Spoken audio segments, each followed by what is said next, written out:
Hello les lumières! Un nouveau super moment ensemble pour partir dans l'aventure intérieure des mystères de notre humanité. Je suis Véronique alias Verity et nous allons aujourd'hui nous intéresser à un sujet assez complexe, dense et ce qui peut être déroutant, c'est que vous pouvez passer devant sans faire attention. Oui. Et pourtant ça flash les yeux et c'est un truc de fou. Alors c'est toute la subtilité ici. Et quand j'ai commencé à mettre le nez dedans, je me suis dit c'est de la folie. J'ai eu comme une inversion d'épaule dans le cerveau. Allez chère lumière, on rentre tout de suite dans le vif du sujet, let's go on.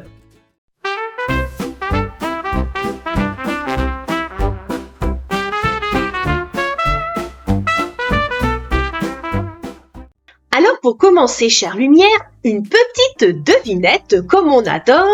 Quel est donc le lien entre le palais du Trocadéro à Paris, le Capitol Building à Washington, le Kremlin à Moscou et l'Arc de Triomphe à Barcelone? Alors est-ce que c'est la date de construction, la hauteur des bâtiments, le côté très imposant de ces structures, ou un style de design semblable? Alors à votre avis chère lumière? Eh bien en fait ce sont les 4 réponses ensemble. Quand vous vous baladez en ville, vous voyez toujours de beaux bâtiments anciens dans le centre, comme la mairie, la gare. Quand la ville est plus importante, vous avez des musées, des hôtels particuliers, parfois des maisons d'artistes aussi, ou bien sur des bâtiments plus officiels comme ceux de l'État avec par exemple le palais de justice, la place de la Bourse, les arcs de triomphe et bien sûr tous les monuments religieux. On les repère tout de suite, car quand ils ne sont pas modernisés, eh bien, ils conservent leur beauté et ils détonnent à côté d'immeubles carrés et panés comme le poisson de la cantine, n'est-ce pas? Pourquoi je vous parle de nos bâtiments en ville? Parce que si vous regardez le style d'un petit peu plus près, vous allez trouver des liens avec de grands monuments de notre monde. Alors, c'est quoi ces points communs au niveau du style? Des coupoles petites et plus grandes sur le dessus, des tours qui se finissent en pointe, des colonnades, des sculptures antiques, un travail de déco extrêmement poussé et aussi une construction massive, haute, qui prend vraiment de la place. Donc, en général, un style qu'on appelle néoclassique, qui reprend des éléments de l'architecture gréco-romaine, comme par exemple les colonnes, le fronton d'entrée en forme de triangle, est mélangé avec un côté, je dirais, oriental, mauresque, avec ces coupoles que vous voyez et au centre qui se termine par une pointe. Et vous allez voir que ce style, on en trouve partout dans le monde, avec toujours au centre cette fameuse coupole principale pour le Capitole à Washington et ces 2 extensions symétriques de chaque côté, ou comme le Kremlin avec une tour principale et 4 plus petites aux angles. Alors voilà déjà une entrée en matière très intéressante et vous allez voir que ça peut prendre des proportions de dingue. Car quand ça devient carrément des cités, c'est de la folie avec toujours cette complexité et cette imposante construction. Maintenant, chère lumière, on va utiliser la machine temporelle. Ben oui, vous la connaissez déjà, n'est-ce pas? Pour voyager dans une époque pas très lointaine et voir le lien entre nos bâtiments anciens de nos villes et ce que l'on appelle les expositions ou foires universelles dans le monde, ce qu'on appelle en anglais les World's Fair. Alors, attachez vos ceintures. 3, 2, 1, c'est parti!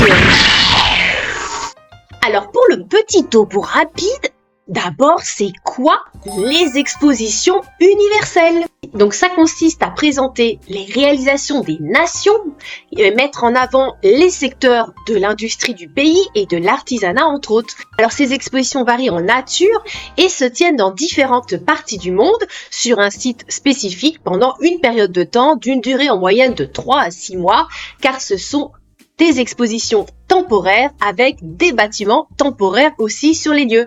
Et ce sont 2 grandes villes en général qui accueillent les expositions à chaque fois. Les premières expos ne s'appelaient pas des expositions universelles, ils appelaient ça plutôt industrielles et ça a commencé en 1790 à Prague. On a donné l'appellation exposition universelle avec celle de Londres en 1851. Donc si vous voyez la liste, il y en a un sacré paquet jusqu'à aujourd'hui et c'est pratiquement partout sur la planète. Maintenant, chère lumière, on va aller voir 2 expositions universelles fin 19e, début 20e. Et pourquoi ces époques? C'est justement parce que c'est là que c'est intéressant, pas celle d'aujourd'hui. Non, vous allez comprendre l'enjeu derrière. Donc, focus vers la première exposition, direction les États-Unis, à Chicago précisément. Voici une exposition universelle qui s'est tenue du 5 mai au 31 octobre 1893 pour célébrer le 400e anniversaire de l'arrivée de Christophe Colomb dans le Nouveau Monde en 1492. Bon bah ça, c'est le topo officiel qu'on nous dit, hein, n'est-ce pas? Je vous laisse donc découvrir les lieux pendant quelques instants.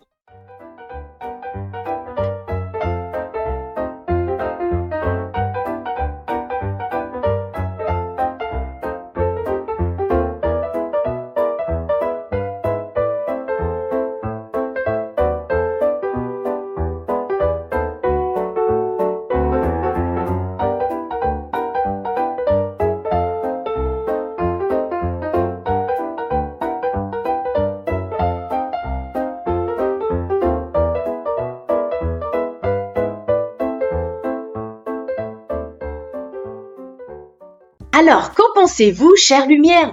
C'est, very incredible, n'est-ce pas? Quand je vous parlais de cité, eh bien, c'est le cas ici. On l'appelait d'ailleurs la ville blanche avec ses bâtiments aux murs blancs.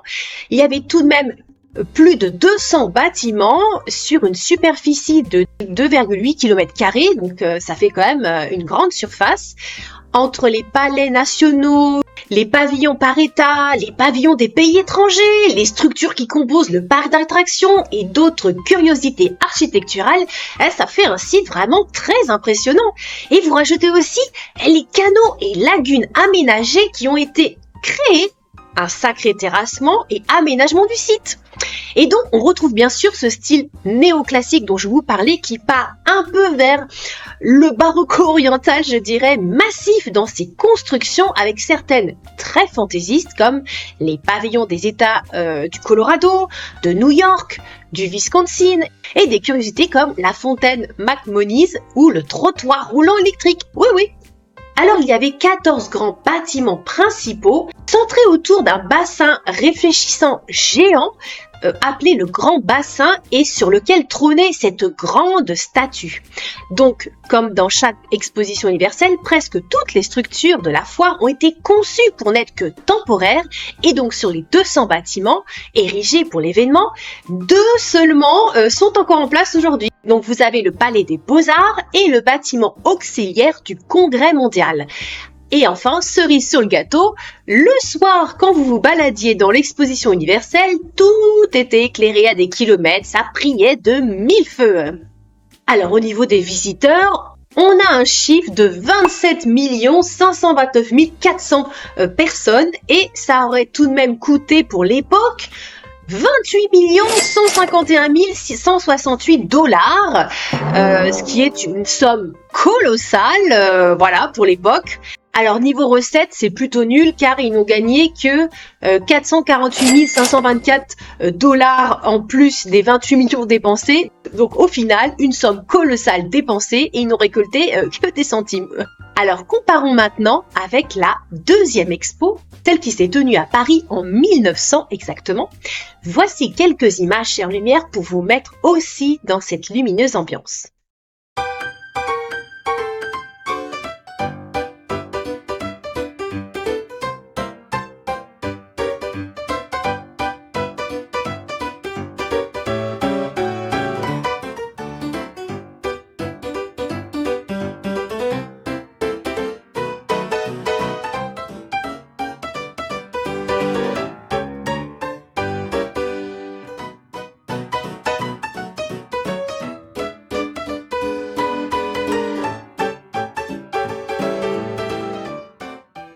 Wow! Super extra encore une fois, hein, n'est-ce pas? Pour des bâtiments toujours temporaires, je précise. Hein. Donc, cette exposition de Paris a été inaugurée le 14 avril 1900 et célèbre le génie et la diversité de la civilisation moderne. Organisée sur le thème Bilan d'un siècle, elle accueille à Paris 51 millions de visiteurs, donc 2 fois plus que pour Chicago, et donc du 14 avril au 12 novembre 1900. Et elle est répartie sur 5 sites principaux et s'étend sur 120 hectares, du Champ de Mars à l'Esplanade des Invalides, du Cours de la Reine à la place de la Concorde et sur les bords de la Seine. Et à cette superficie, vous rajoutez encore 102 hectares dans le bois de Vincennes pour l'exposition sur l'agriculture, les maisons ouvrières, les chemins de fer et les concours sportifs. Et d'ailleurs, ces derniers étant organisés dans le cadre des Jeux Olympiques que Paris a accueillis à cette occasion, qui constituent les premiers Jeux Olympiques de l'ère moderne à avoir eu lieu en dehors de la Grèce. Oh là là, quel programme!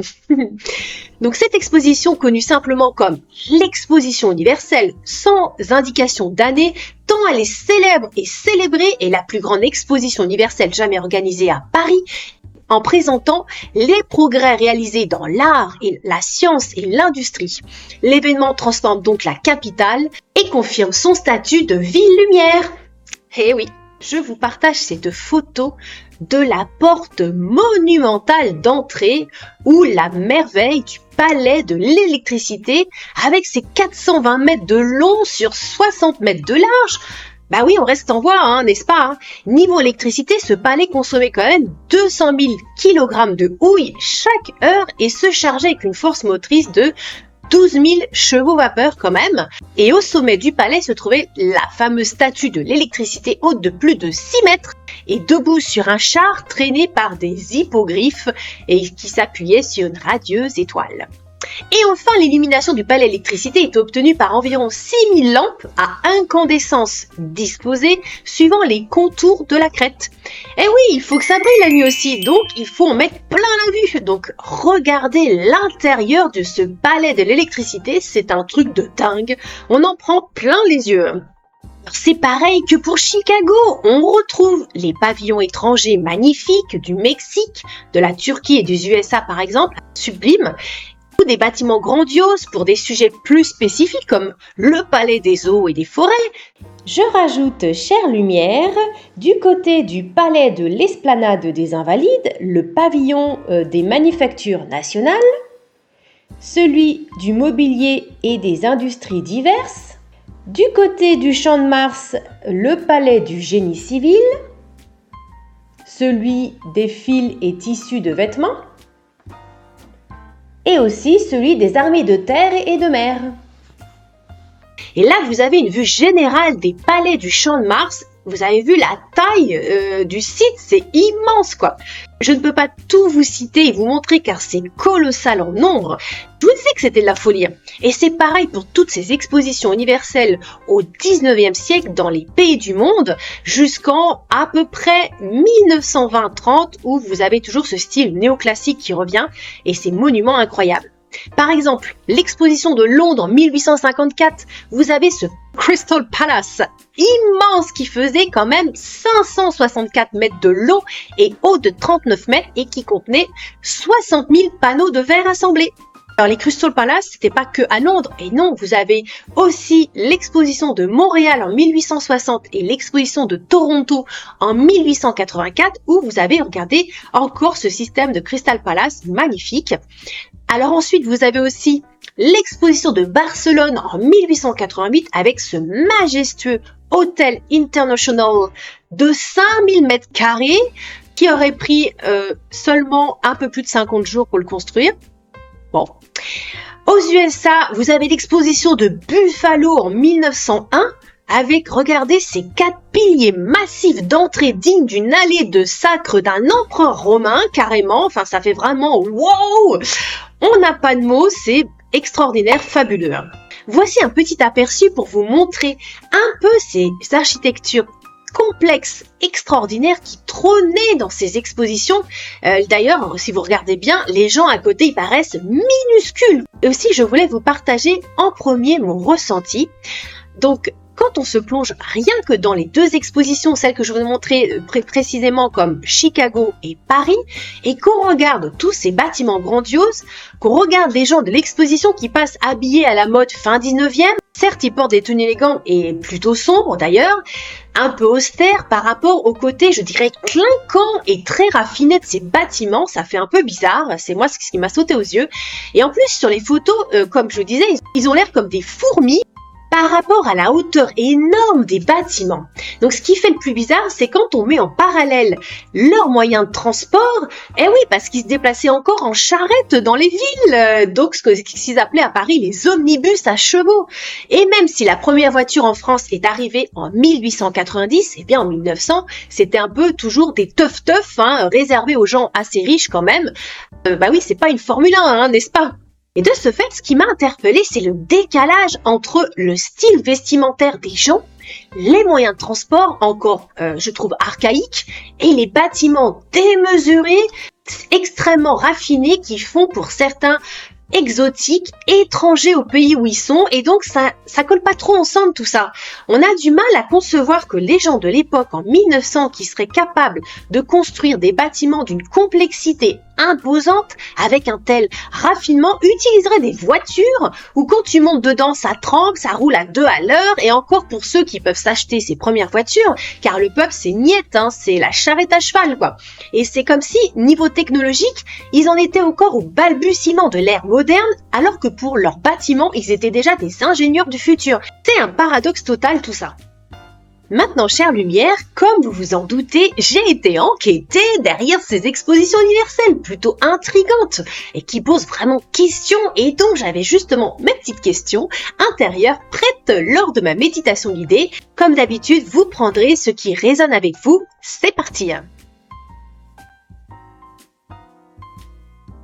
Donc, en premier, j'ai demandé quelle était la vibration derrière les expositions universelles en général. Alors, j'ai entendu en info intérieure d'abord le mot grandiose. Quelque chose intemporel, hors du temps, et aussi quelque chose qui est masqué, qui n'est pas dit. Un voile qui est posé dessus. On a caché le grandiose. Mon cœur était d'ailleurs un peu lourd. Il y avait comme un poids qui était sur ces expositions universelles, en tout cas. La lumière est cachée, c'est ce que j'entends, c'est pour cacher la vérité. Bon, ça donne déjà un petit peu l'ambiance, Allez, on continue, chère Lumière. La question bateau que j'ai posée ensuite, c'est quelles sont les raisons officielles de la création des expositions universelles dans le monde? Alors, la justification officielle, c'est de briller à travers ces constructions extraordinaires, se mettre en avant au niveau des pays, des États, pour dire « regardez, c'est ce qu'on sait faire, nous, c'est formidable, venez dépenser de l'argent chez nous, c'est magnifique !» Regardez nos avancées technologiques, industrielles, artisanales. On est trop fort, vous avez vu? C'est du paraître dans le superficiel, briller à travers ces expositions. C'était le but en tout cas. Ok, on a bien compris. En se concentrant sur nos 2 expositions universelles de Chicago et de Paris, j'ai demandé quelle était la vibration qui s'en dégageait derrière. Alors pour Chicago, la vibration est plutôt positive puisque les bâtiments dégagent une énergie positive, c'est le côté mille feux lumière. Pour Paris, j'ai ressenti que c'était plus mitigé, c'est-à-dire qu'il y a différentes énergies qui se mêlent à l'intérieur de ce site et qui sont en contraste. Il y a l'énergie grandiose de ces bâtiments toujours, il y a une énergie spectaculaire de ces bâtiments, celle-là elle est positive. Et il y a la vibration humaine qui est bof, qui vient un peu polluer l'énergie des bâtiments, mais je pense que c'est la même chose qu'à Chicago. Et aussi, j'ai noté qu'il y a une énergie détournée pour Paris qui essaie d'aspirer l'énergie grandiose des bâtiments. Alors, je sais pas ce que c'est un peu spécial. Je sais pas ce qu'il y a derrière. Alors, il est dit, chère Lumière, que pour Chicago, il a fallu un peu plus de 2 ans pour construire seulement nos 200 bâtiments. Oui, c'est extraordinaire. Alors, à votre avis, chère Lumière, plus de 2 ans, 8 ans, 12 ans, 20 ans? Alors, la réponse que j'ai eue, chère Lumière, ça n'a pas du tout été construit en 2 ans. Je pense que vous comprenez pourquoi. Et en plus, ça ne date pas de cette époque, des années 1890, que ce soit Paris ou Chicago. C'est la bonne blague. Ce seraient donc des bâtiments qui auraient au minimum des centaines d'années, voire milliers d'années. Oui, il aurait fallu plusieurs dizaines d'années pour construire l'exposition de Chicago ou celle de Paris par exemple. Donc ce sont des constructions qui ont été pensées comme une œuvre d'art à l'origine, donc il y a eu des plans, j'ai noté des plans holographiques pour que tout rayonne comme une cité. Et pour Paris, j'ai eu une date possible, alors pareil, toujours les dates, donc quelque chose dans les années 1200. Oui, on est loin des années 1890 pour Paris, mais Donc ça fait quand même des centaines d'années en arrière pour ces super bâtiments, voilà. Donc l'époque de 1200 ans pour Paris, en France. Mais c'est pas un peu l'époque de Jacouille, la fripouille dans le film Les Visiteurs? On est entre le bon roi Saint-Louis, Philippe III le Hardi et Philippe IV le Bel. Niveau moyen de transport, c'est à pied, à dos d'âne, à cheval. Ah, et la charrette, bah oui, elle est toujours là. Et le top, c'est le carrosse Mon Bon Roi. Oh désolé, c'est trop drôle. À cette époque-là, en 1200 ans, on était au Moyen-Âge. Donc on utilisait pour la construction les moyens connus de l'époque, comme par exemple l'équerre, la règle, le compas et aussi des machines pour soulever tout ce qui est bois et pierre, comme une grande roue qu'ils appelaient la cage d'écureuil. Oui, mue par des hommes qui se déplaçaient à l'intérieur de celle-ci. Et ça doit être bien fatigant au bout d'un moment, surtout quand il y a des pierres. Bon, ça paraît bien complexe pour notre ouvrier Jacouille qui pédale dans sa roue face à la construction de la porte monumentale de Paris ou du dôme des Invalides. Bon, ok, donc nous continuons, chère lumière. Alors, j'ai noté en info intérieure qu'il y aurait eu 2 civilisations qui se sont occupées du site de Paris, dont l'une, ça c'est super intéressant, qui viendrait de l'intraterre, qui apportait sa petite touch à la porte monumentale d'entrée. Oui, celle-ci, voilà. Alors là, évidemment, ça prend une autre ampleur. Et le reste du site, c'est une civilisation de la surface. Et je vais revenir sur ces 2 civilisations un tout petit peu plus tard pour vous donner quelques précisions. Alors, l'idée d'origine que j'ai eue en réponse, c'était de créer des bâtiments mandala vus du ciel pour vraiment former un réseau énergétique de toute beauté. Ah, l'énergie, on y reviendra plus tard, chère lumière aussi. Bon, nous mettons déjà un petit peu les pieds dans le plat avec ces premières réponses possibles. Voilà pourquoi je vous disais que c'est un sujet bien complexe au final et que si on reste en surface, on ne se rend pas compte du tout. Donc on comprend bien que si les bâtiments de Paris et de Chicago ne seraient pas du 19e siècle, alors c'est pareil pour les autres bâtiments des expositions universelles à travers le siècle et c'est là le hic, chère lumière. J'ai donc posé cette question qui en découle, alors pourquoi ces bâtiments des expositions universelles furent édifiés pour n'être que temporaires ? Et l'info que j'ai eue, c'est parce qu'il ne fallait surtout pas qu'ils soient gardés, ces précieux bâtiments. Ces bâtisses qui étaient partout dans le monde posaient problème parce qu'elles ne venaient justement pas de cette époque. Il a donc fallu trouver quelque chose pour justifier ces constructions intemporelles, hors normes, gigantesques. Et de ce fait, la solution qui avait été trouvée, c'était de les utiliser. Il y en avait trop sur la planète. Donc, on a inventé un petit truc, un scénario de foire, une exposition universelle.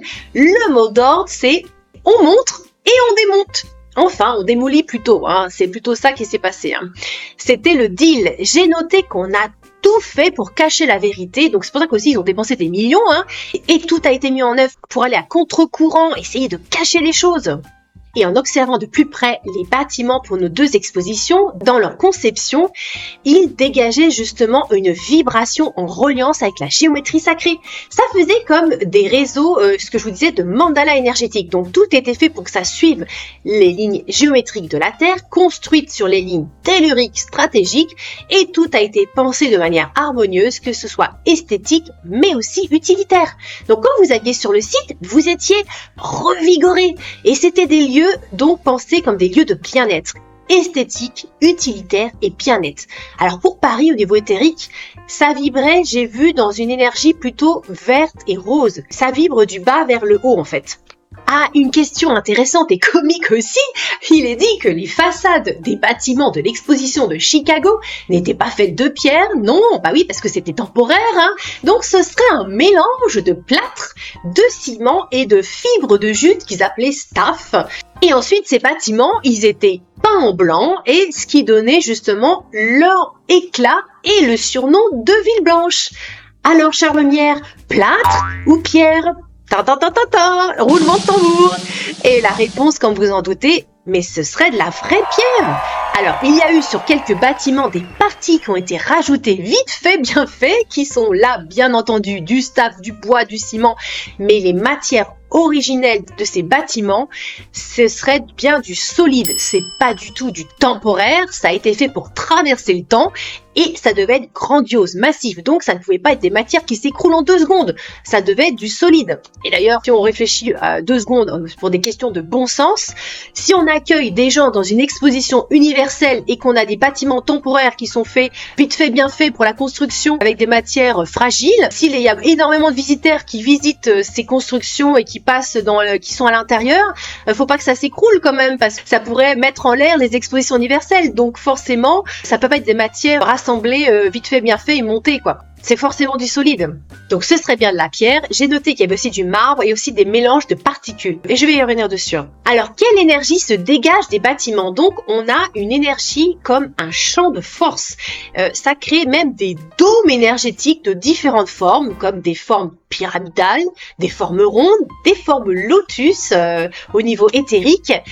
C'est comme si chaque bâtiment chantait sa mélodie dans sa vibration, puisque c'était relié à la terre, et ça s'harmonisait comme un concert vibratoire, et ça a été pensé de cette façon. Chaque bâtiment était comme une note de musique, une couleur, et ensemble, ils jouaient une partition, et c'était tout en harmonie. Donc ça créait une vibration de puissance entre le ciel et la terre.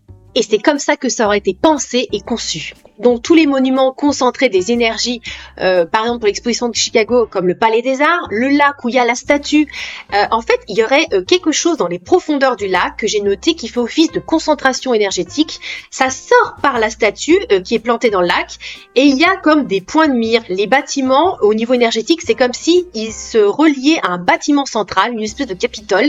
Je sais pas trop ce que c'est, un building, et ça monte comme ça au ciel, comme des antennes, ça distribue l'énergie.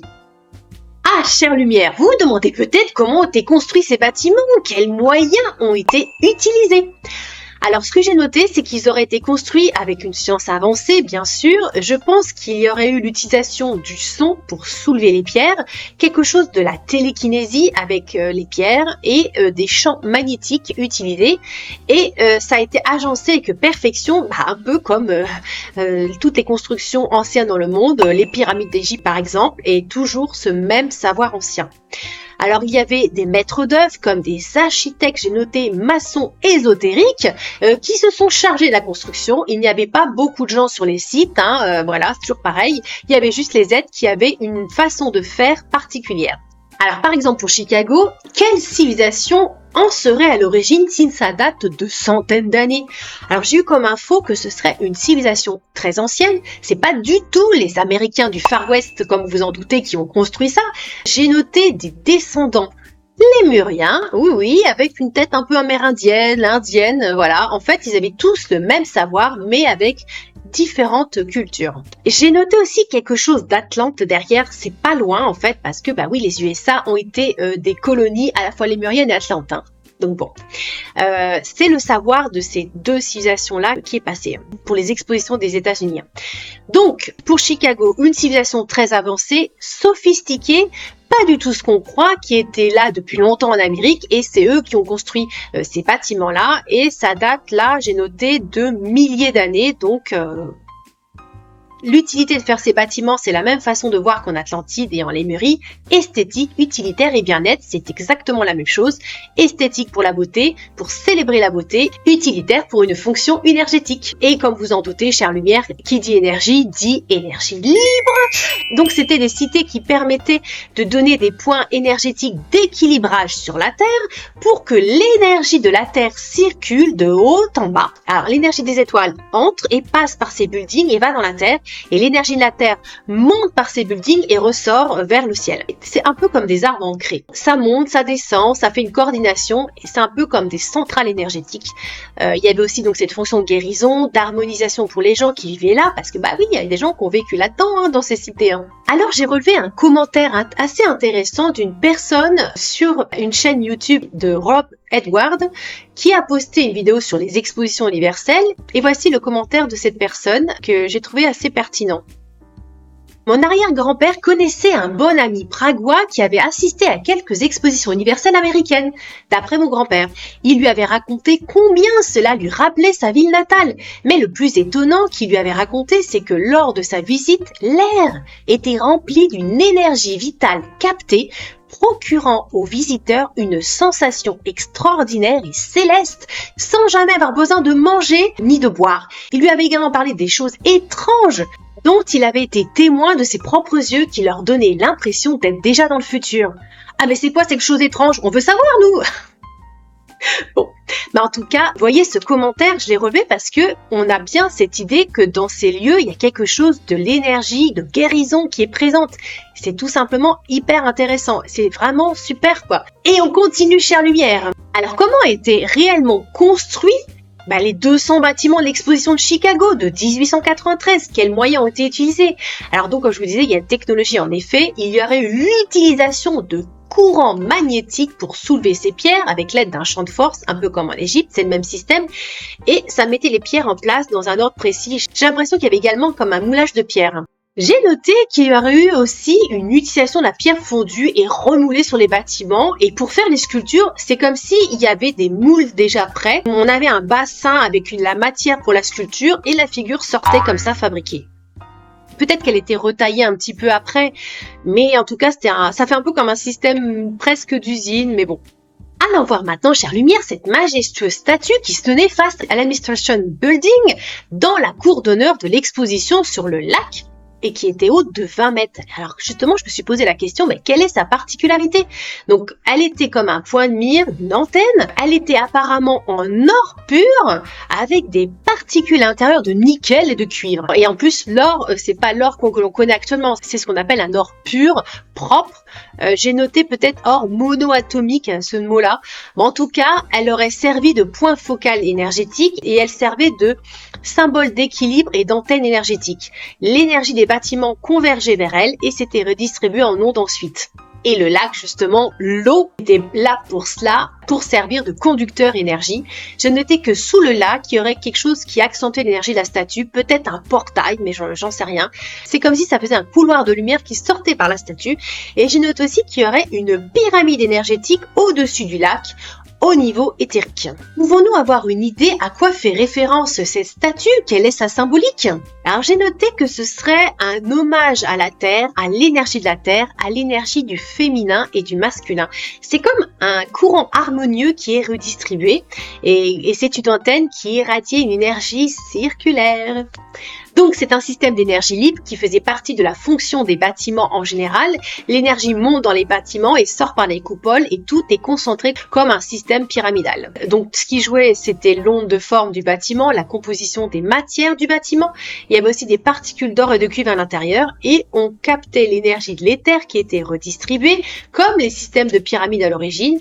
Et là, on a complexifié les formes d'une autre manière et on l'a appliqué au bâtiment. Alors maintenant, on revient sur la porte monumentale d'entrée de Paris, très particulière. Donc j'ai noté que ce serait un portail. Quand on passe en dessous, c'est comme si on était recalibré au niveau énergétique, donc toujours ce côté bien-être. Elle rayonne, elle a une fonction de tour sacrée. Au niveau du style, c'est complexe.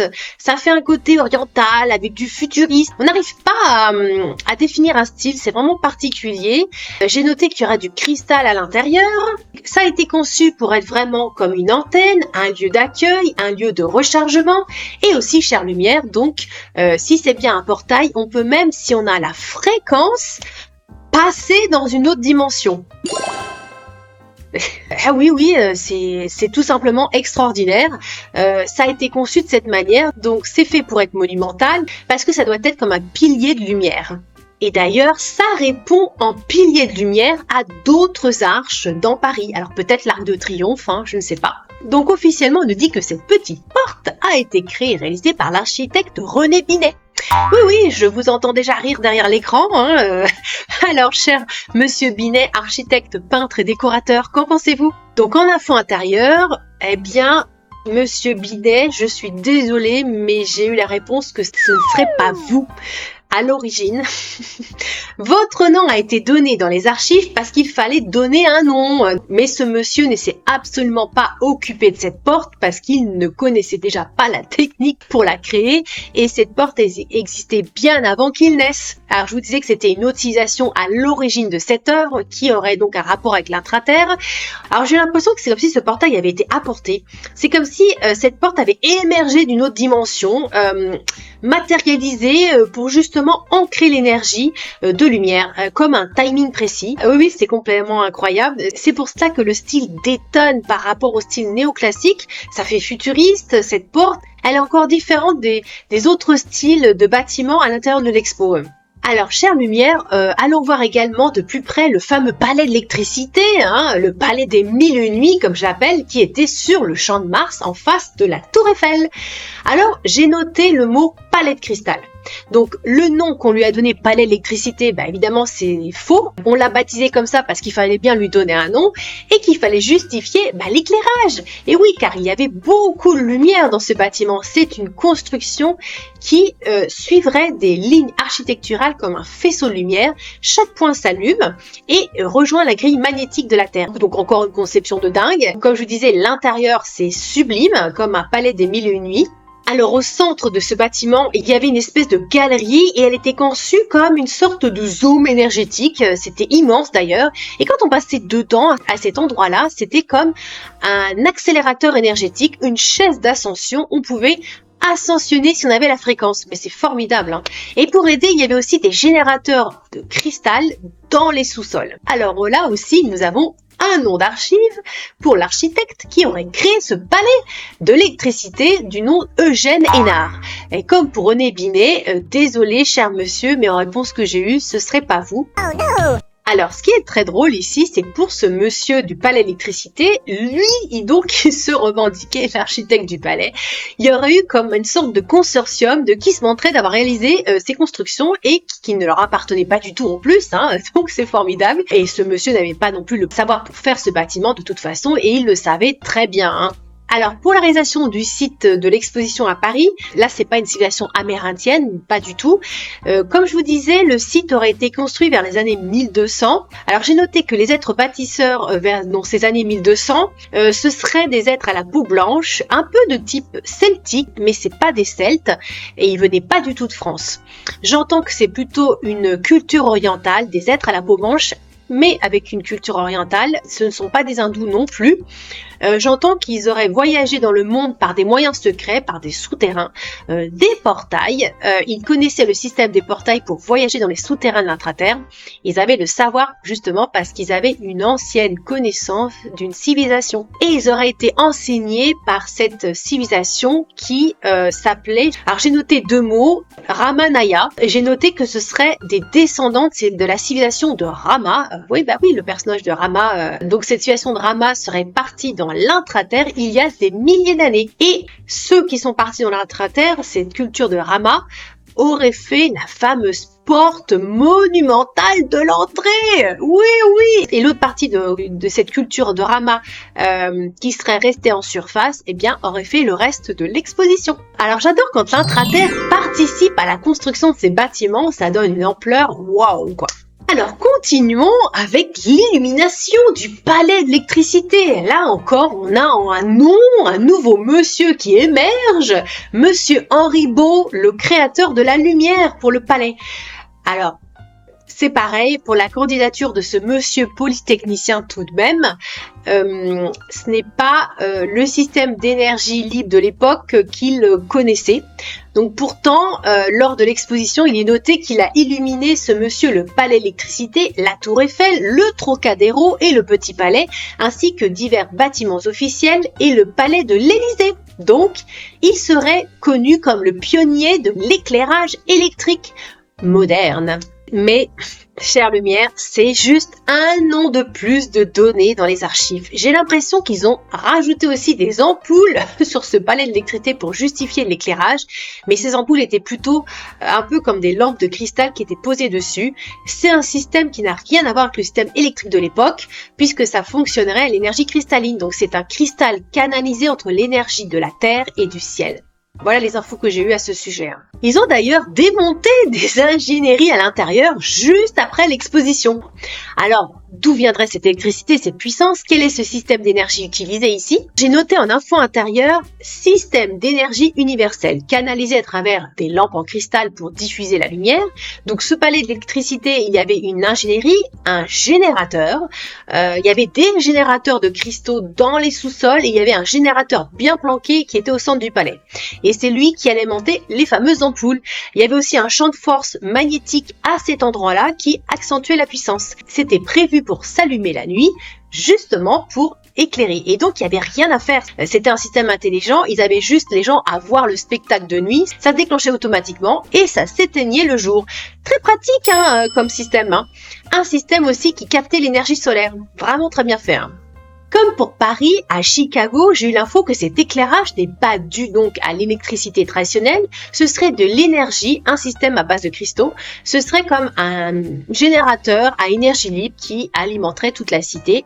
Et j'entends subatomique, alors moi j'y comprends rien du tout là-dedans, comme des ondes à particules, un accélérateur de particules, et je crois qu'il serait celui-là du côté du fameux lac. Alors là, il y a peut-être le portail, et ça générait de l'énergie, tout ça. Alors j'ai demandé est-ce que le générateur serait au fond du lac. En fait, le générateur, il passe par la statue. C'est dans la statue. C'est comme une machinerie, cette statue. C'est une sorte de générateur à elle seule. Et l'énergie est redistribuée partout. Voilà, ça capte l'énergie éthérique de la Terre, de l'éther, j'ai noté la ionosphère. Donc, j'ai regardé ce que c'était que la ionosphère. C'est la partie ionisée de la haute atmosphère de la Terre. Et voilà, chère lumière, pour le côté scientifique de l'émission E égale M6, n'est-ce pas? Et il y a aussi des tours, j'ai l'impression, qui génèrent de l'énergie. Il y a aussi un système de cristal dans certaines parties du bâtiment à Chicago. Et à certains endroits, ça a été recouvert. Donc c'est pas du tout le système de l'époque comme on comprend, alors que les gens s'éclairaient encore à la lanterne. J'ai noté au niveau de l'électricité officielle entre 1880 et 1900 dans les grandes villes américaines et européennes pour les foyers diesés, et seulement entre 1905 et 1910 pour les foyers urbains. Il faudra attendre en France encore 1920-1930 pour que tout soit généralisé. Donc bon, on sait qu'aux États-Unis, ils sont plus rapides qu'en France pour tout ce qui est technologique. Pourtant, en France, ils ont quand même de super scientifiques. Mais c'est vrai que quand on prend l'exposition de Chicago en 1893 et qu'on regarde l'éclairage de nuit, ils éclairaient déjà l'expo comme une super soirée en discothèque. La classe, genre Saturday Night Fever, quoi. Donc, oui, c'est le paradoxe de l'époque, limite comme une anomalie. Alors j'ai posé la même question que pour Chicago. Comment étaient construits les bâtiments de Paris à l'origine? Quels moyens ont été utilisés? Eh bien, chère lumière, c'est la même chose qu'en Amérique. Moulage des pierres, technologie par le son. Et contrairement aux USA, j'ai l'impression que pour Paris, il y a eu une ingénierie venant de vaisseaux. Il y a quelque chose derrière avec ce partenariat de l'intra-terre. J'appelle ça une matière éthérique qui est amenée, qui est matérialisée, qui matérialise la pierre. Je ne sais pas du tout comment ça fonctionne. Et la pierre, en plus, elle avait un mélange de matière conductrice énergétique cristalline. Alors j'ai revu aussi 2 autres commentaires de personnes, justement pour appuyer sur la façon dont ça aurait été construit, qui posait problème par rapport à l'époque. Toujours sur la chaîne YouTube de Rob Edward, qui a posté donc cette vidéo sur les expositions universelles, et voici le commentaire de la personne. J'ai travaillé comme contremaître général en électricité spécialisé dans les immeubles de grande hauteur. La construction d'un immeuble de 40 étages prend 1 an, sans compter les phases de planification, et ce avec tous les équipements modernes. Ce qu'il faisait à l'époque était tout simplement impossible. Ce qui est intéressant, c'est quand on a des gens qui sont dans le bâtiment pour justement donner un point de vue de bon sens et d'expertise dans leur métier en fait. C'est ça qui apporte encore plus de matière justement à ces questions qu'on se pose. Alors le deuxième commentaire, donc là c'est une autre chaîne qui s'appelle Tartaria francophone, donc toujours sur une vidéo sur les expositions universelles, et donc là la personne dit ceci. Perso, j'ai participé à la rénovation d'un hôtel particulier considéré comme bâtiment historique derrière le musée de Rodin, donc à Paris dans le 7e arrondissement. J'y suis restée 1 an, mais il me semble que ça a duré au moins 4 ans pour refaire la charpente, le toit, les fondations, la façade. Nous avions des camions-bennes chaque matin qui venaient évacuer les gravats de la veille. Il y avait des tapis roulants pour sortir les milliers de tonnes de terre des fondations. Il y avait une 50aine d'ouvriers constants, une équipe d'ingénieurs et d'architectes bien une dizaine qui venaient chaque jeudi. Bref, tout était très organisé pour un hôtel pas si grand que ça, 2 étages, environ 1000 mètres carrés, grand maximum, 4 ans et ça bossait au fouet. Et voilà, donc un autre commentaire très intéressant sur les moyens de construction de notre époque moderne. Déjà, rien que pour rénover un bâtiment, s'il faut 4 ans de travaux, vous imaginez pour 2 ans seulement pour construire 200 bâtiments pour l'exposition de Chicago par exemple, avec leurs moyens de l'époque, je vous rappelle, la charrette à cheval. Bon, ok, il n'y avait pas que la charrette à cheval pour faire le transport de marchandises, puisque les voies de chemin de fer y ont participé aussi. D'ailleurs, il y avait apparemment 11 km de voies ferrées pour l'exposition universelle de Paris, et pendant toute la durée de l'expo, le chemin de fer approvisionnait sans relâche en charbon, apparemment, les machines à vapeur utilisées, en particulier pour la fameuse production d'électricité. On nous explique aussi que le chemin de fer a permis de faire venir plus de 10 millions de visiteurs grâce à une gare dédiée à l'exposition, la gare terminus du Champ de Mars. Donc vous avez des voies ferrées juste à côté de la Tour Eiffel 1 an avant l'ouverture de l'exposition. Et après, ils vont recouvrir les fameuses voies ferrées avec du gravier pendant l'exposition. Alors évidemment, si on ne prend pas en compte les infos intérieures qu'on va chercher, franchement, on peut les féliciter, les Charles Ingalls de l'époque, avec leurs chariots, leurs trains de marchandises chou-chou qui n'allaient pas non plus à 150 millions de km/h, parce que pour pouvoir concevoir toutes ces expositions universelles, sans compter toute la logistique de terrain pour amener les matières, gérer les gens sur le chantier. Il fallait quand même trouver un sacré nombre d'ouvriers quand même sur place et pas des petites mains d'œuvre, des artisans qui sont capables de construire, de tailler ces super sculptures. Enfin voilà, des gens qui ont déjà en plus un savoir-faire qui existait en Europe, un style néoclassique qui n'existait pas aux États-Unis, n'est-ce pas, puisqu'on n'avait que les civilisations amérindiennes. Donc il faut trouver des artisans qui soient vraiment compétents, qui aient déjà appris le savoir-faire européen. Ça fait quand même beaucoup à réunir et pour surtout construire en 2 ans seulement 200 bâtiments. Intérieur, extérieur aussi quand même. Bon. Donc pour Chicago, j'ai demandé quels moyens technologiques ont été utilisés aussi pour faire le terrassement et l'aménagement ensuite des canaux et des lacs. Bah oui, parce que figurez-vous que l'emplacement du site de l'exposition de Chicago était à l'origine sur un terrain marécageux, pour rajouter un petit peu de piment par rapport à l'époque de 1890. Donc on nous dit que l'architecte paysagiste Frédéric Law Olmsted, je crois que ça, je sais pas si ça se prononce comme ça, il a été en charge de l'assainissement du terrain et il tira parti des caractéristiques initiales de ce terrain pour mettre l'eau au centre de l'exposition en créant des lacs, des canaux, des jeux d'eau. Bon, ces braves ouvriers ont dû faire des sacrés travaux de terrassement car c'est quand même pas moins de 1 500 000 mètres cubes de terre qui ont été remués dans tous les sens. Ça en fait des ouvriers sur le chantier rien que pour le terrassement. Et ensuite amener l'eau au bon endroit, faire les jardins, les constructions de ponts. Et tout ça, n'oublions pas en plus que les conditions climatiques, quand vous êtes à Chicago en hiver, il fait froid, donc voilà, c'est compliqué. Alors j'ai noté que je comprends pas trop comment s'est fait le terrassement. J'ai eu comme info qu'il y aurait eu des courants énergétiques qui passaient pour faire le travail. Je sais pas trop comment ça fonctionne, comme des outils automatiques. C'est comme s'il y avait déjà l'image, comme en image holographique, de la tête de la cité, à quoi ça allait ressembler. J'ai pas entendu qu'il y avait de vaisseaux, comme à Paris ou ce genre de choses, mais il y a une espèce de machinerie derrière quand même. Alors, une question problématique qu'on peut se poser, donc si les bâtiments de l'Expo de Paris et de Chicago étaient déjà présents depuis longtemps, qu'ont fait les organisateurs de l'époque ? Est-ce qu'ils ont juste donc rénové et nettoyé les façades pour que cela paraisse neuf ? Alors la réponse que j'ai eue en info, c'est que oui, de toute façon, ils n'avaient pas trop le choix. Il fallait faire de la supercherie puisque les bâtiments étaient déjà là. Donc oui, ils ont raballé les façades, nettoyé, poncé, fait tout ce qu'ils pouvaient pour que ça paraisse flambant neuf. Donc ils ont embauché quand même beaucoup d'ouvriers, ils ont lavé et blanchi, il y a eu beaucoup de gens qui ont été engagés pour nettoyer ces façades, les intérieurs aussi qui étaient vides, laissés en plan en fait. Alors il y a des choses qui ont été cachées, qui posent des problèmes au public, des endroits de bâtiments intérieurs qui faisaient un peu trop futuristes, qui ne pouvaient pas être là, qui ne pouvaient pas être montrés, donc ça posait problème, donc ça a été caché. Donc justement pour continuer dans cette même question, à votre avis, est-ce que la peinture blanche des bâtiments de Chicago, qui avait eu le surnom de ville blanche à l'exposition, n'était pas en fait un moyen pour cacher l'ancienneté des bâtiments ? Eh bien, en fait, oui, c'est ce qu'ils ont fait. Ils ont recouvert de peinture blanche. Parce que leur problème à eux, c'était de faire passer ça pour du neuf. Et donc, c'était de raconter l'histoire comme si vous étiez à Disneyland. Vous comprenez pourquoi il y a eu des millions de dépensés dans cette expo. Voilà, ils ont mis de la poudre d'illusion chez les gens. Et à cette époque-là, il y avait le chemin de fer, mais il n'y avait pas encore un grand réseau dans le pays. Par exemple, aux États-Unis. Donc, les liens entre toutes les villes n'étaient pas encore raccords. Ça a arrangé leurs affaires, forcément. Ils ont donc monté un scénario où ils ont fait énormément de pubs pour faire venir les gens à travers des tracts, la presse, ils ont vendu le truc en fait.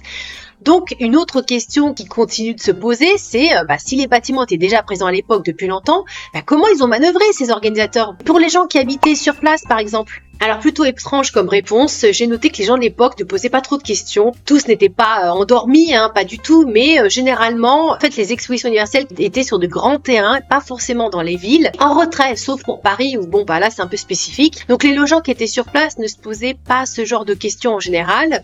Alors de ce que j'ai compris, ils ont fait un système de camouflage, ils ont recouvert de bâches les bâtiments pour faire croire qu'ils étaient en train de les construire. Ils ont mis des échafaudages, ils ont mis tout ce qu'il fallait. Ils ont complètement triché en fait. Le chantier était complètement interdit au public, bien entendu, donc il n'y a pas de gens qui s'y aventuraient. C'était facile de tromper. Ils ont fait comme des décors de cinéma sur les chantiers pour faire croire, mais il n'y avait rien à construire parce que tout était déjà construit en fait. Alors pour Paris, là, comme l'expo était dans la ville, on a essayé de cacher avec des bâches aussi, des échafaudages, mais il a fallu aussi payer les gens qui étaient autour pour qu'ils se taisent, les commerçants surtout, donc il y a eu des pots de vin, du chantage, des menaces aussi, les locaux étaient menacés pour certains parce qu'il y en a qui ne comprenaient pas du tout comment ça fonctionnait les expositions universelles, pourquoi il fallait tout planquer, donc il y a eu une manipulation et tout ça a été organisé avec l'accord de l'État de l'époque, bien entendu, ça faisait partie du jeu. Et donc, ce chantage a commencé bien avant l'exposition en 1900. J'ai noté quand même au moins 5 ans en avance pour faire taire les fauteurs de troupes, ceux qui posaient problème. Et on peut appliquer ces méthodes à l'ensemble des expositions dans le monde pendant ce siècle justement. Alors je me suis autorisée à aller voir un peu qui étaient ces organisateurs de ces expositions, qui étaient derrière. Donc j'avais l'image d'hommes moustachus avec des chapeaux haute forme, avec des cannes, tous avec une espèce d'attitude condescendante, de supériorité d'élite, n'est-ce pas? Ils étaient donc des centaines par pays à jouer au chef. Alors c'est tout un réseau qui était déjà bien construit, bien structuré à l'époque. Et comme vous vous en doutez, ce sont ces hommes-là qui faisaient partie des fameuses loges. Oui, vous savez de qui il s'agit, c'est toujours les mêmes. Et c'était donc, comme je vous disais, très bien organisé, très hiérarchisé. Tout était compté au millimètre près. Et c'est une organisation très dure, stricte, d'une sévérité. Il faut filer droit, sinon, c'est pas la peine, on est dégommé, il n'y a pas le droit à l'erreur. Et déjà à l'époque, en 1890, ils avaient déjà des plans sur des dizaines d'années en avance. C'est brave, monsieur. Donc ce serait eux qui ont mis en place un plan très astucieux de se servir de ce qui existait déjà à leur guise et de trouver une histoire à raconter à la population pour que ça passe comme une lettre à la poste et qu'on ne se pose pas trop de questions, voire pas du tout en fait. Donc on a monté le scénario des foires universelles avec des architectes bidons, ils sont architectes mais ils n'ont jamais fait ces expositions, qui ont été nommés pour faire avaler des couleuvres aux gens, vendre de la poudre aux yeux et que le marchand de sable y passe et après on enlève tout.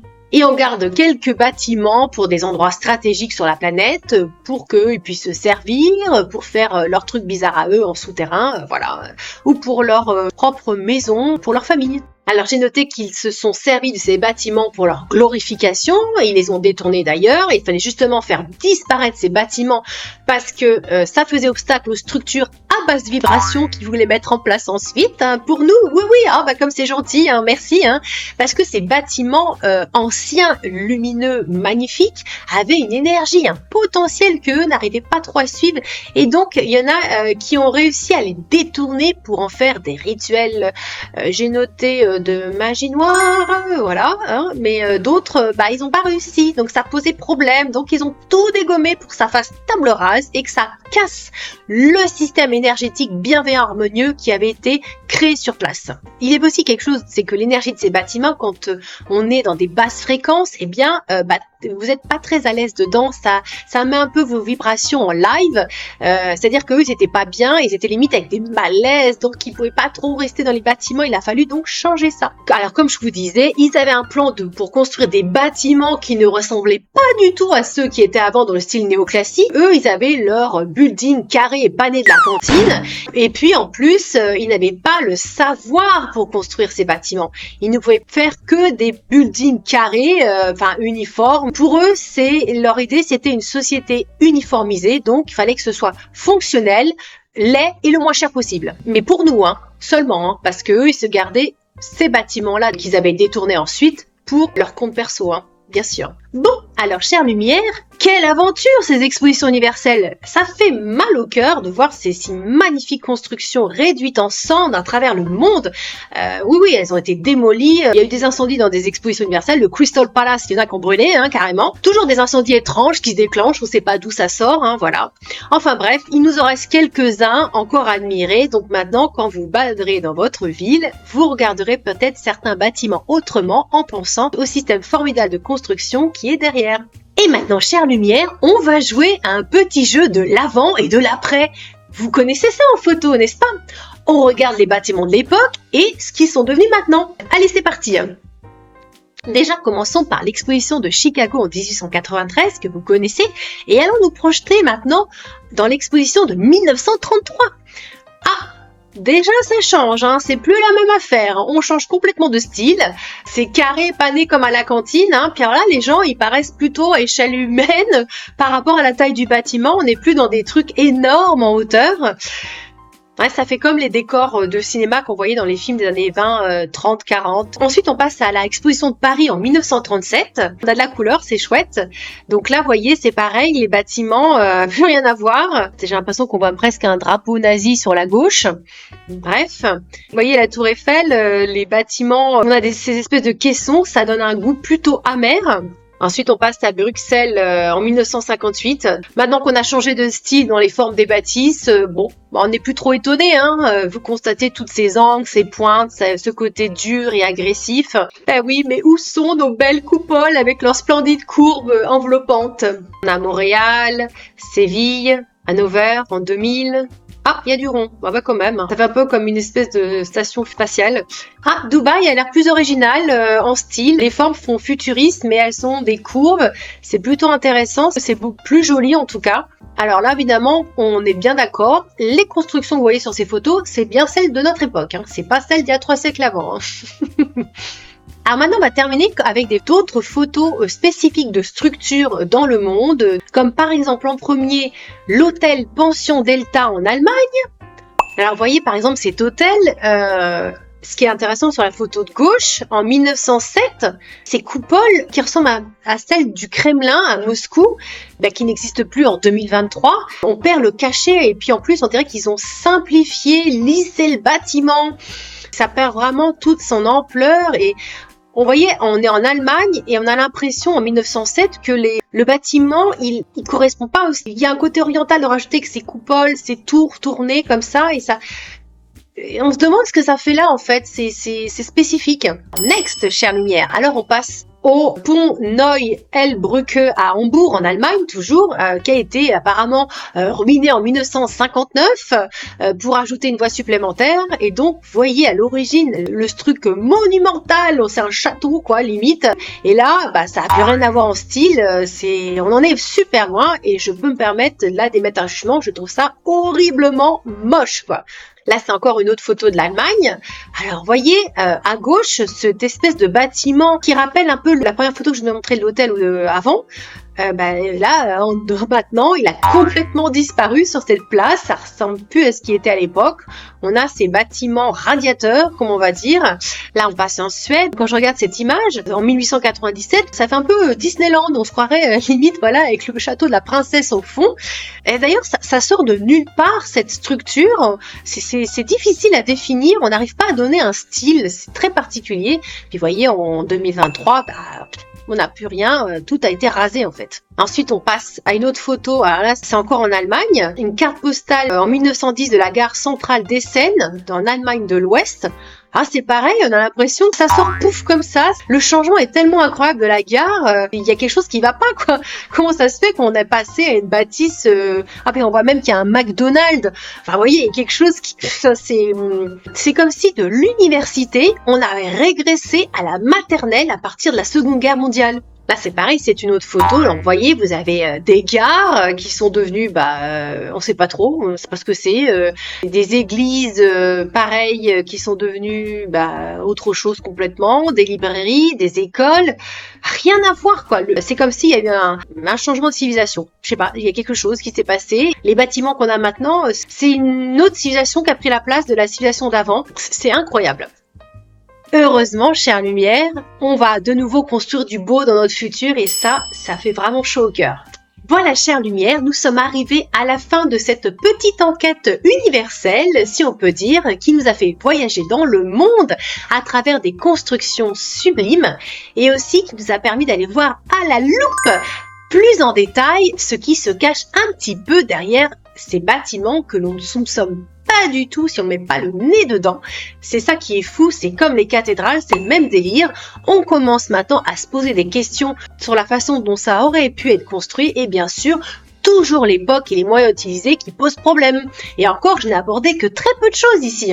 Ce que l'on peut retenir, c'est que ces bâtiments auraient au minimum des centaines d'années et au plus des milliers d'années, que les civilisations héritées de la Lémurie et de l'Atlantide auraient construit ces structures fantastiques avec un savoir technologique très avancé et l'utilisation de l'énergie libre pour que ces bâtiments, en plus de leur beauté, puissent remplir une fonction lumineuse de lieu de bien-être, de guérison et une fonction d'harmonisatrice de la grille énergétique de la Terre. Oui, c'est assez sidérant. J'ai d'ailleurs été voir d'autres sujets qui se greffent aux expositions universelles, mais comme il y avait tellement à traiter que j'ai segmenté en fait cette fois-ci et je vous en parlerai dans des vidéos futures car comme c'est un grand puzzle et toutes les pièces s'imbriquent les unes dans les autres et ont eu des conséquences sur notre vie moderne actuelle. Donc il y a encore beaucoup d'aventures à partager, chère lumière. C'était vraiment l'idée à travers cette enquête de vous donner un petit aperçu, de vous offrir de nouvelles lunettes de vue pour voir le monde autrement. L'année dernière, je n'étais pas du tout là-dedans. Je connaissais pratiquement rien sur le sujet des expositions universelles. De loin comme ça, j'ai halluciné quand j'ai découvert ces bâtiments, le nom sur la planète, des chefs-d'œuvre tout simplement.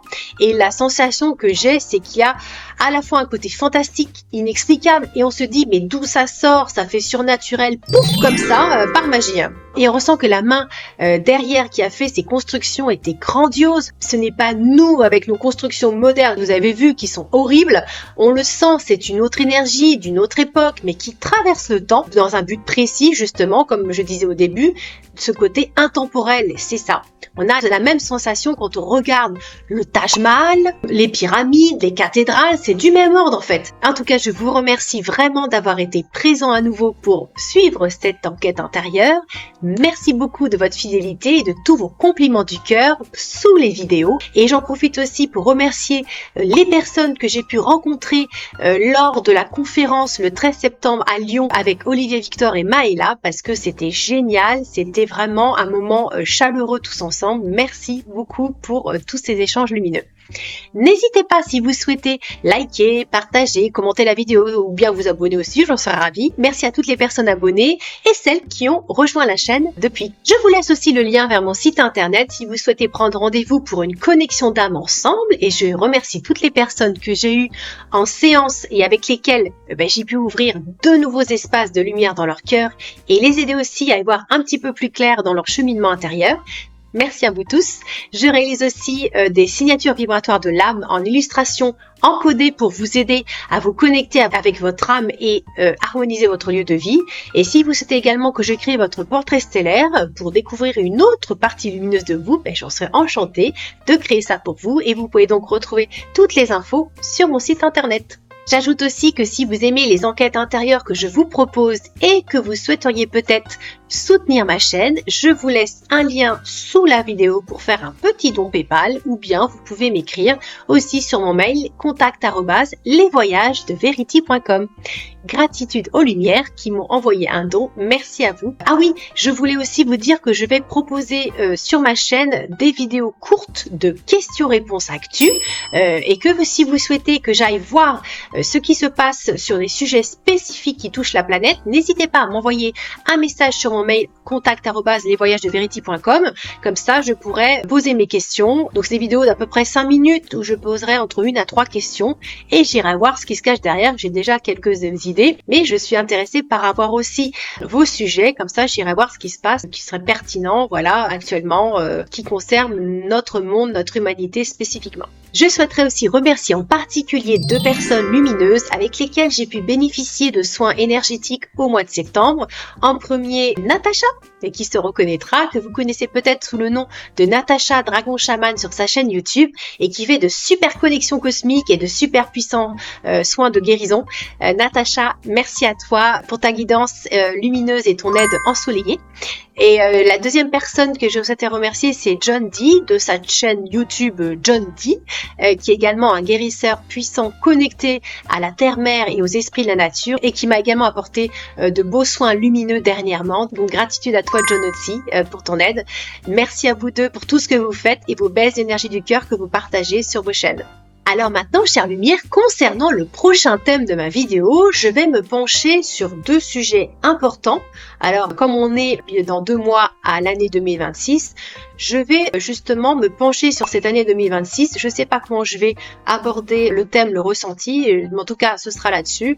Et le deuxième thème que je vais aller enquêter, ce sera sur l'entre-deux-vie. Bah oui, parce qu'il y a énormément à faire avec ce sujet, très complexe aussi. Donc voilà, j'ai de quoi encore bien m'occuper, c'est garanti. Et je compte revenir avec des super news à vous partager ensuite. Voilà, chère lumière, je vous embrasse et vous dis à très bientôt tous ensemble. Et je vous laisse en compagnie d'une nouvelle chanson avec les paroles encodées en écriture guidée que j'ai reçues. Alors pour cette chanson, le titre que j'ai eu, c'est « Rêvez, chers enfants ». Je vous souhaite une merveilleuse écoute à tous. Salutations du cœur.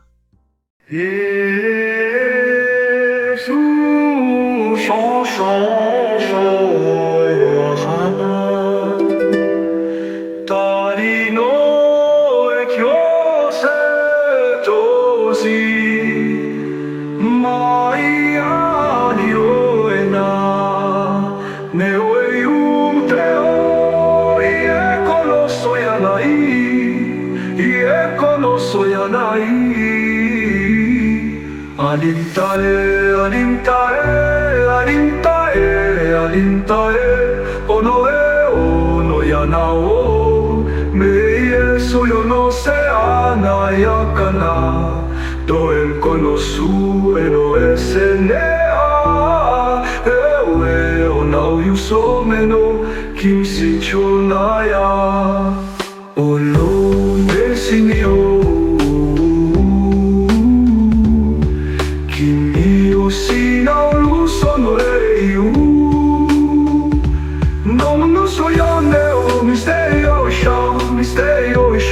Lukanai kono nai o eo ai eo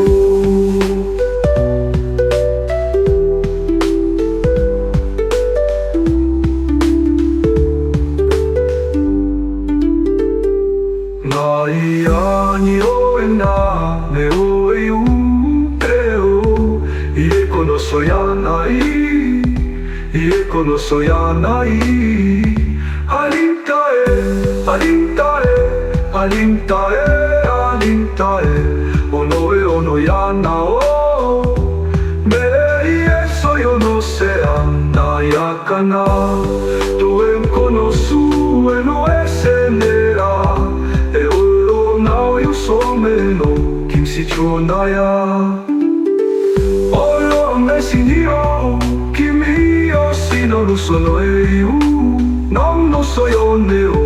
Misterio Isham, Lukanai konoa, Maya